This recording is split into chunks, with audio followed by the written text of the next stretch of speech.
mengikuti serangkaian peraturan-peraturan yang mengatur mereka tanpa memahami tujuan dunia.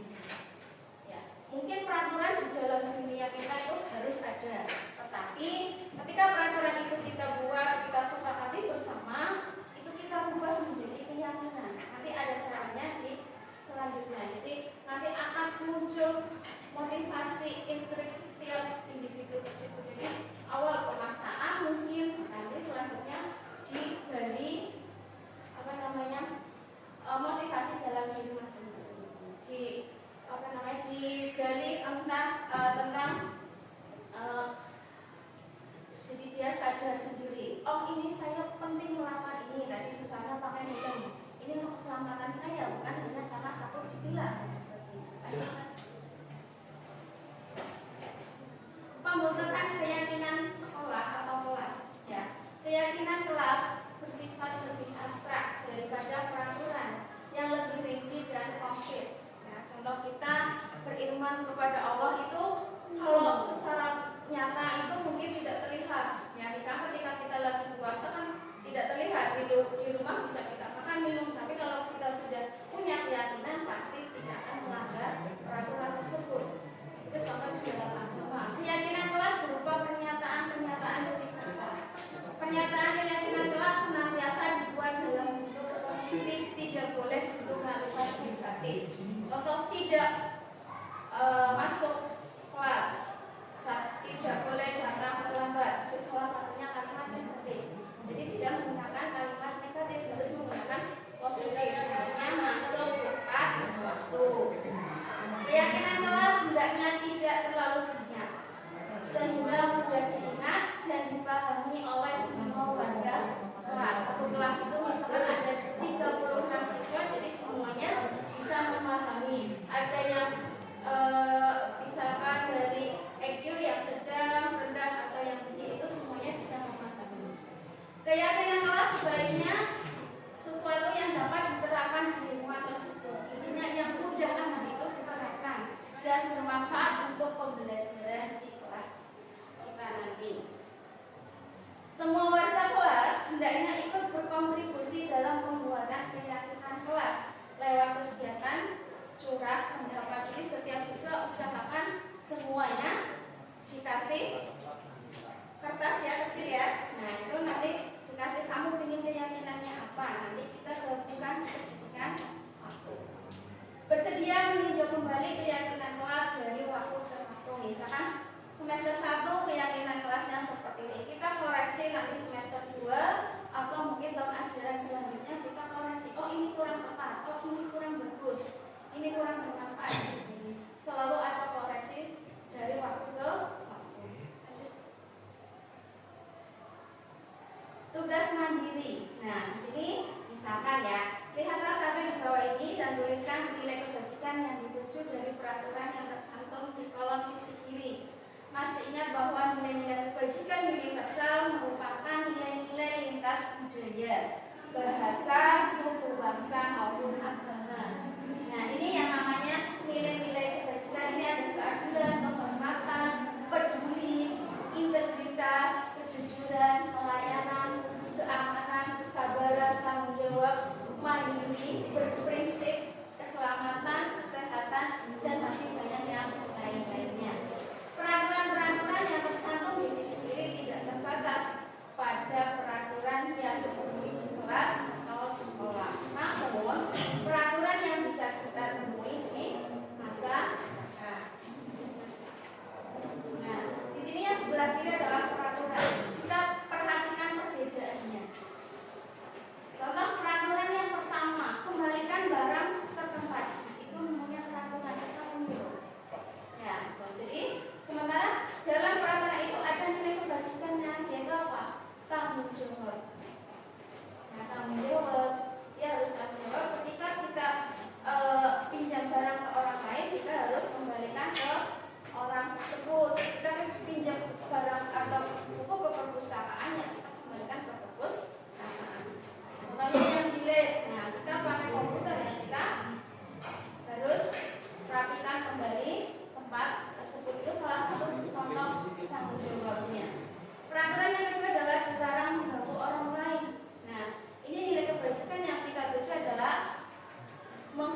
orang lain. Nah, di situ. Yang ketiga, hadir di sekolah 15 menit sebelum pembelajaran dimulai. Nah, ini nilai kebajikannya adalah disiplin, ya. Ini sehingga kita tidak terlambat, tidak tergesa-gesa, sehingga yang nanti akhirnya bisa kecelakaan dan sebagainya, itu yang kita tidak inginkan. Ya. Yang keempat, dilarang melakukan kekerasan, baik bullying atau apapun, baik fisik, tutur kata atau apapun, itu sebenarnya tidak diperbolehkan. Itu untuk apa? Keamanan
tidak boleh datang terlambat, tidak boleh masuk kelas lebih dari 5 menit misalkan.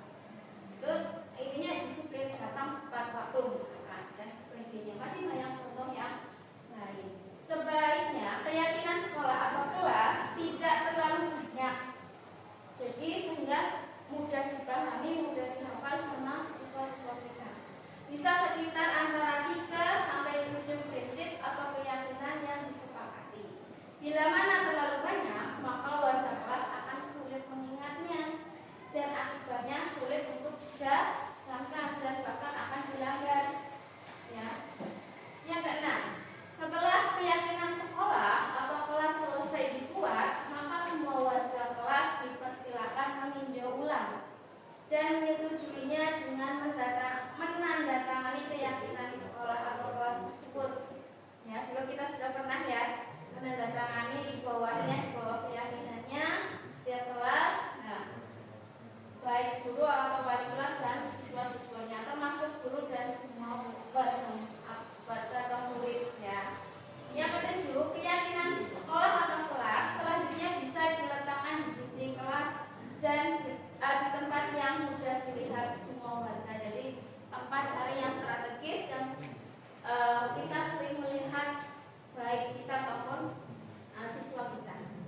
usia anak SMA itu usia puber ya, jadi mereka masih labil ya, kita harus dampingi baik dari terutama dari perasaannya ya. Biasanya perempuan itu atau laki-laki juga dari keluarganya mungkin orang tuanya sibuk bekerja atau jauh di rumah hanya sama kakak nenek, makanya dia perlu tempat curhat. Misalnya itu hanya membantu kita menjadi pendengar, itu juga sudah membantu. Paling kelas sebagai pendengar, apa sih masalahnya ya. Misal ada kasus anak, oh ini saya seperti ini, ceritakan ini, saya ingin mati misalkan. Contoh, ini salah satu contoh, ada siswa yang misalkan mengatakan seperti itu kepada orang tua di rumah, ternyata orang tua tidak tanggap ke gurunya ngomong, dan kita harus telusuri kenapa.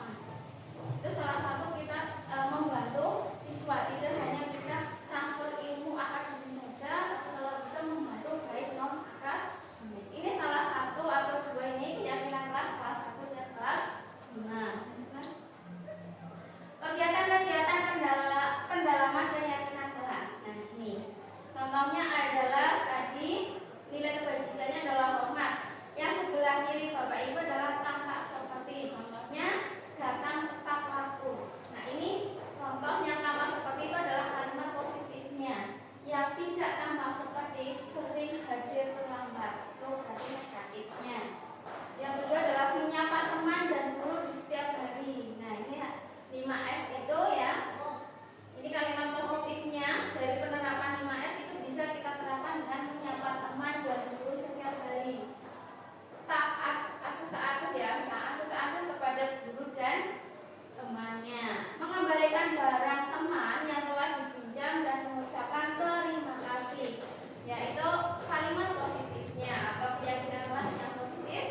Yang negatifnya adalah tidak mengembalikan barang yang telah dipinjam dan peletakannya sembarangan. Misalkan anak pinjam buku ke perpustakaan ditinggal saja di kelas, apalagi kalau kelasnya moving. Nah itu sudah tidak ada yang tanggung jawab, itu PR kita semua ya. Kita harus mengingatkan siswa untuk mengembalikan barang apapun itu ke tempatnya dan mengucapkan terima kasih dan seterusnya. Masih banyak yang lain.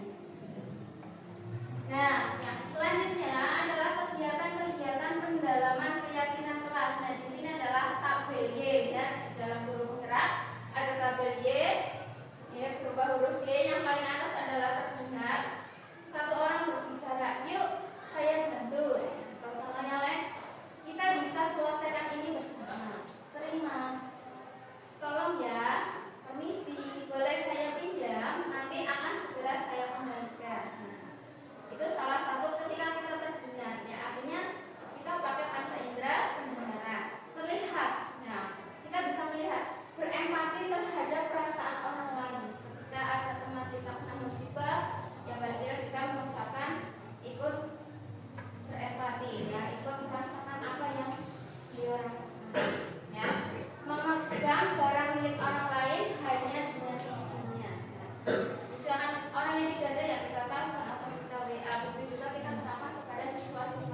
itu yang terakhir sangat suka ya saya dengan hal-hal yang positif. Nah, kayaknya enggak. mereka itu sangat menidamkan kita menjadi orang tua bagi mereka. Nah, tidak hanya teman, tidak hanya teman, kita jadi orang tua untuk mereka. Mereka teman sebaya sangatlah penting.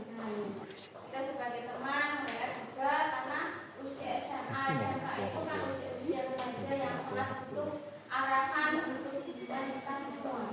Mereka juga biasanya suka bekerja dalam kelompok. Nah, karena dari SMK ini nanti mereka bekerja ataupun kuliah ataupun nanti melanjutkan perguruan tinggi, mereka akan ketemu komunitas yang baru sehingga mereka juga harus menyesuaikan dengan kelompoknya, harus bisa berinteraksi dengan kelompok tersebut sehingga mereka bisa melanjutkan hidup mereka dengan baik. Yang selanjutnya adalah penguasaan atau kebutuhan kemampuan atas kemampuan. Tadi setiap siswa mempunyai keahlian masing-masing. Ada 5 anak, maka dia punya keahlian masing-masing. Ada yang di akademiknya biasa, ketika di poli atau mungkin di seni tani dia luar biasa. Jadi ke setiap anak itu kebutuhan atau kemampuannya juga masing-masing. Kebutuhan ini berhubungan dengan kekuatan untuk mencapai sesuatu, menjadi kompeten, menjadi terampil, diakui atas prestasi dan keterampilan kita, didengarkan dan memiliki rasa harga diri. Ketika dia sudah bisa mengoptimalkan apa yang dia mampu, maka dia akan merasa punya harga diri, punya kemampuan, punya percaya diri. Kebutuhan ini meliputi keinginan untuk dianggap berharga. Kita berharga nggak bagi anak-anak kita? Begitu juga anak-anak berharga nggak buat teman-temannya. Nah, itu bisa kita refleksi lagi apa yang kita sudah lakukan kemarin-kemarin untuk anak-anak kita. Bisa membuat perbedaan. Membuat perbedaan anak yang peringkat 1 pasti berbeda dengan anak yang peringkat terakhir dan sebagainya. Dia pasti akan mempunyai rasa bangga. Bisa membuat pencapaian, misalkan tadi kemarin Mas siapa ya yang juara 1, nah yang voli pantai itu sudah mencapai kemampuan yang luar biasa di luar negeri. Itu bagian akademik yang akademik juga bisa kita gali lagi. Ya, misalnya akuntansi, TKJ, TKR, TKV. Nah itu bisa kita gali lagi, kita salurkan kemampuan mereka. Kompeten tadi juga bisa mereka mampu apa, kita harus telusuri lagi, diakui. Nah kita akui mereka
ya bagaimana kita mengemas supaya anak itu tetap ada rasa senang, tertawa dan sebagainya. Bayangkan hidup kita ya tanpa kenikmatan apapun, betapa menyedihkan. Nah, apalagi siswa kita juga sendiri sebagai guru pasti butuh refreshing dan sebagainya, itu juga siswa ya. Jadi dari jam 7 sampai setengah 4 siswa itu duduk atau di kelas belajar. Kita saja yang mengajar mungkin hanya 5 jam, 2 jam itu sudah merasa itu ya, apalagi siswa yang dari mapel A sampai B, C, D ya, satu hari setiap hari seperti itu. Maka kita harus banyak ice breakingnya di kelas. Nah, terus selanjutnya Glaser menghubungkan kebutuhan akan kesenangan dengan belajar. Seperti ya walaupun mungkin tidak sama persis dengan anak TK atau PAUD ya, paling tidak kita ada beberapa waktu untuk bermain, untuk membuat anak itu membuat rasa senang. Semua hewan dengan tingkat intelijensi tinggi, misalkan di sini ada anjing, lumba-lumba, primata dan sebagainya itu bermain ya. Begitu juga saat mereka bermain, mereka mempelajari keterampilan hidup yang penting. Manusia tidak berbeda. Nah, jadi pasti ada rasa ya yang sama. Anak-anak dengan kebutuhan dasar kesenangan yang tinggi biasanya ingin menikmati apa yang mereka lakukan. Mereka juga bisa berkonsentrasi tinggi saat mengerjakan hal yang disenangi. Yaitu contoh kayak matematika, misalnya itu pelajaran yang sering tidak disukai anak-anak. Makanya anak saya sendiri, bukan masalah saya Pak Ada atau Bunda yang mengajar, tapi kamu sukai dulu sama materinya dulu misalkan. Ya bagaimana Bapak Ibu untuk membuat anak itu suka dengan apa yang kita sampaikan ke siswa. Mereka suka bermain dan suka mengoleksi barang. Nah ini ada beberapa siswa yang seperti itu ya, suka berburu, suka melucu dan juga menggemaskan. Nah walaupun anak-anak kita sudah dewasa ya, bahkan saat mereka bertingkah laku buruk, mereka masih terlihat lucu. Nah, pernah seperti itu Bu Dita? Nah, ya, mungkin pernah ya seperti itu ya. Mereka kadang-kadang ya kadang menggemaskan, ya kadang lucu. Ada-ada saja, apalagi kalau pas praktek ya mau fauzi misalkan. Nah, contohnya di sini ya, saya kasih contoh beberapa perilaku siswa menyebarkan gosip tentang teman sekelas. Misalkan kebutuhan yang mungkin berusaha dia penuhi adalah dia ingin dapat cinta kasih sayang dari temannya. Nah, contohnya kalau saya mengajak-ajak orang lain, mungkin ada orang yang akan suka sama saya. Walaupun sebaliknya ya. Nah, kalau kita mau jalan pasti kita akan benci orang lain. Nah, gitu. Jadi dia melakukan usil atau kejadian yang tidak baik, sebenarnya dia hanya ingin cari perhatian tadi ya, sabarnya tadi ya. Kemudian yang mereka inginkan adalah cinta dan kasih sayang dari orang yang diceritakan, orang yang ketemu dengan dia dan seterusnya. Pertanyaan pada siswa, apakah ada cara untuk memenuhi kebutuhan cinta dan kasih sayang tanpa merusak reputasi orang lain? Kita sampaikan ke siswa tersebut. Ini salah satu contoh pertanyaan kita kepada siswa. Dan kita sama-sama si A, kenapa kamu menyebarkan gosip ini kepada teman-teman kamu tentang si B? Terus kita tanyakan, apakah ada cara lain untuk memenuhi kebutuhan cinta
sekali ya Bapak Ibu materinya. Ya, untuk sesi selanjutnya itu diskusi, monggo Bapak Ibu barangkali ada yang perlu dikonfirmasi atau ditanyakan. Pak Juni, monggo Pak Wanda. Ya, monggo Pak Wanda, ada yang mau bertanya ya, monggo bertanya boleh diskusi. Ya, terkait tadi masih saya ingin tentang diskusi yang sudah disampaikan ya oleh Bu Ismi. Ini tadi ada tentang keyakinan kelas ya. Jadi bagaimana bukanlah tentang peraturan, tapi adalah keyakinan yang dibikin oleh anak sendiri dan dijalankan oleh anak sendiri dengan keyakinan itu sehingga dia tidak merasa ya tertekan gitu.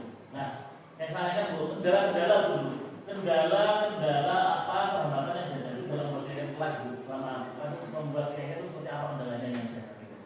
Terima kasih. Terima kasih Pak Wanda atas pertanyaannya.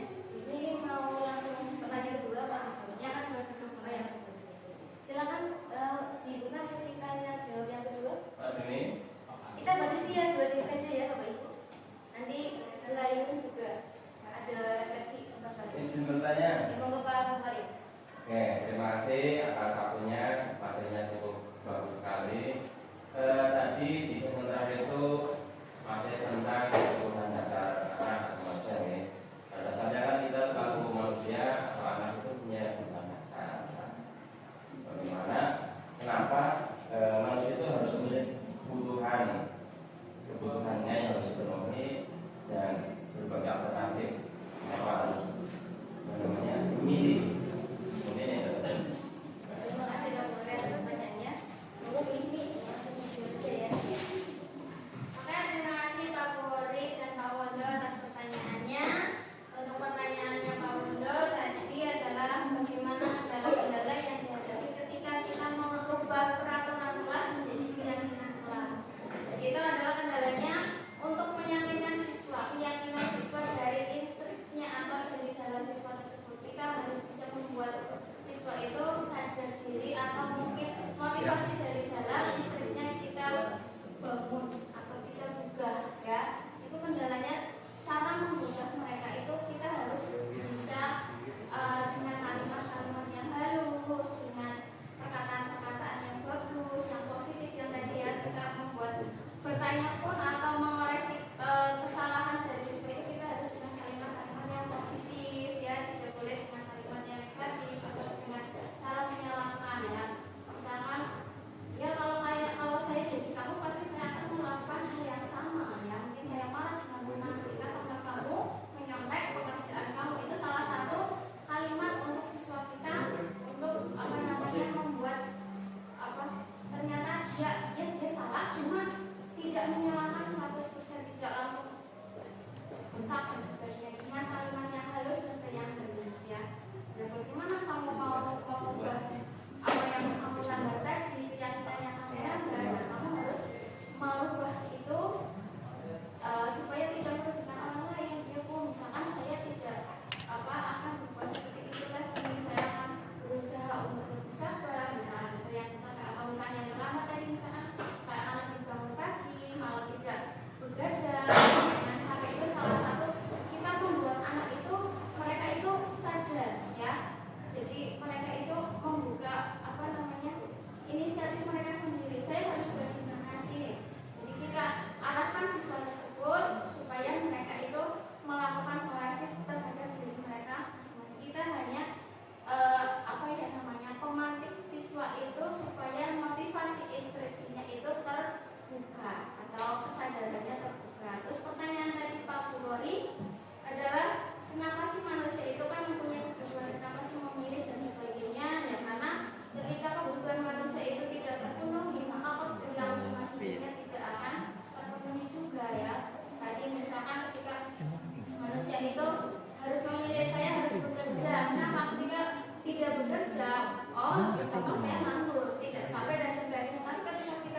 yang luar biasa. Di sini saya beruntung sekali belajar tentang bagaimana caranya membuat sebuah keyakinan kelas yang benar, di mana ternyata kita harus mengubah kalimat-kalimat negatif ke kalimat-kalimat positif, begitu ya. Nah, di sini juga bisa kita simpulkan bahwa ternyata keyakinan kelas yang dibuat bersama siswa itu hasilnya itu akan luar biasa dan dampaknya itu positif dan juga untuk pembelajaran itu sangat menunjang keberhasilan. Itu dari saya, Bu Ismi, Bu Alina, terima kasih. Ya, terima kasih Bu Nur atas referensinya. Ya. Ya, jadi monggo ada lagi mungkin yang mau Bapak-bapak sampaikan lagi. Bu Asri atau Bu Tita? Oh ya Bu Asri, Bu Asri ngobrol ini yang banyak dan di sini. Terima juga Bu Ismi tadi sudah menyampaikan dan juga ilmu yang sangat luar biasa nih terkait dengan keyakinan kelas, kemudian terkait dengan kebutuhan dasar manusia. Jadi dari tadi yang disampaikan Bu Ismi, jadi saya jadi tahu nih ternyata seperti itu nih proses untuk pembuatan keyakinan kelas dan kelas. Kemudian juga ketika kita menghadapi siswa, ternyata kita juga harus mengingat bahwa siswa kita itu punya kebutuhan dasar yang mana harus kita teliti terlebih dahulu. Jika mereka membuat kesalahan, kita harus ingat bahwa mereka juga punya kebutuhan dasar yang mungkin mereka perlu penuhi di sekolah ini, dan mungkin yang lingkungannya masih kurang, mungkin untuk kasih sayang yang mungkin di sini mereka mencari perhatian seperti itu. Jadi memang ketika kita melihat anak kita yang melanggar, kita tidak harus langsung menjadi hukuman atau memberikan konsekuensi, tapi mungkin kita perlu ngobrol dulu sama dia untuk ya kita nantinya tahu oh, ternyata anak ini memang ternyata ada masalah sehingga anak ini hilang dari aturan. Jadi soal luar biasa ya. Terima kasih Bu Asri atas refleksinya, bagus sekali ya apa yang dilakukan sama Bu Asri. Dan juga dari teman semua di sini juga mungkin untuk sesi kali ini saya cukupkan di Bapak Ibu. Pada kesempatan kali ini diseminasi budaya positif yang dilakukan oleh Bu Ismi semoga bisa menjadi pemahaman baru bagi Bapak Ibu semua. Mungkin kalau yang sudah punya materi atau sudah tahu sebelumnya, mungkin ini dijadikan sebagai penguatan bagi Bapak Ibu semua. Dan terima kasih atas